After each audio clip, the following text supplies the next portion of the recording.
কি কৰিছা? মই এতিয়া মেথি ভাজিবলৈ লৈছো আৰু এয়া এটা কাপত এনেকৈ মেথি লৈ লৈছো খিনি আৰু এইখিনি এতিয়া কেৰাহীত দি দিম আৰু এতিয়া মই এইখিনি কেৰাহীত এনেকৈ লৰাই লৰাই ভাজি আছো আৰু একেবাৰে সম্পূৰ্ণ মানে ৰঙা কৰি দিব নালাগিব একেবাৰে ৰঙা কৰিলেও মানে তেলটো মানে ভাল নহয় আৰু এতিয়া মই এই মেথি গুটিখিনি মানে ভাজি পিনে আৰু খুন্দিব লাগিব খুন্দি পিনে আৰু নাৰিকল তেলৰ লগত মিহলি কৰি এটা তেল প্ৰস্তুত কৰিম আৰু এই তেলটো লগালে কি হয় আমাৰ উঠি নাইকিয়া হয়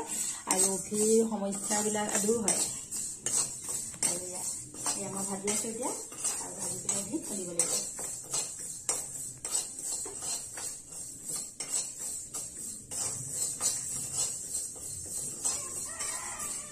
আৰু এয়া হৈ গৈছে মোৰ অকণমান ৰঙা পৰিছে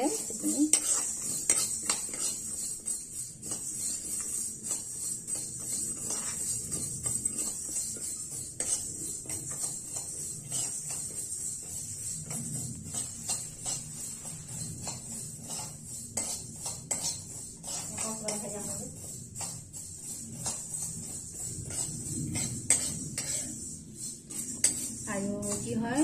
উঠি মানে ঢেৰ হৈছে আৰু সেইকাৰণে ভাবিলো আজি মেথি গুটি এনেকৈ ভাজি পিনে আৰু নাৰিকল তেলৰ লগত খুন্দি তেলটো বনাই লওঁ আৰু কি হয় আমি ধোৱাৰ আগতে এই তেলটো লগাব লাগে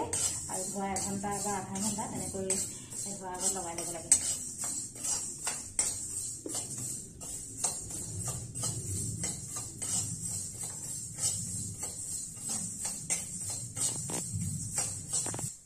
আৰু মই এইখিনি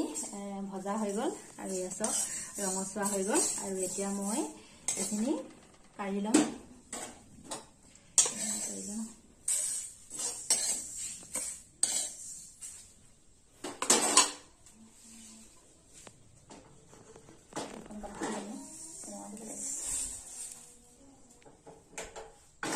আৰু এতিয়া এইখিনি মই ঠাণ্ডা হোৱা লাগে এনেকৈ অকণমান দেৰি মেলি থৈ দিম এইখিনি অকণমান ঠাণ্ডা হৈ লওক তাৰপাছত এইখিনি খুন্দিব লাগিব আৰু এইফালে নাৰিকল তেলটো অকণমান এই গেছতে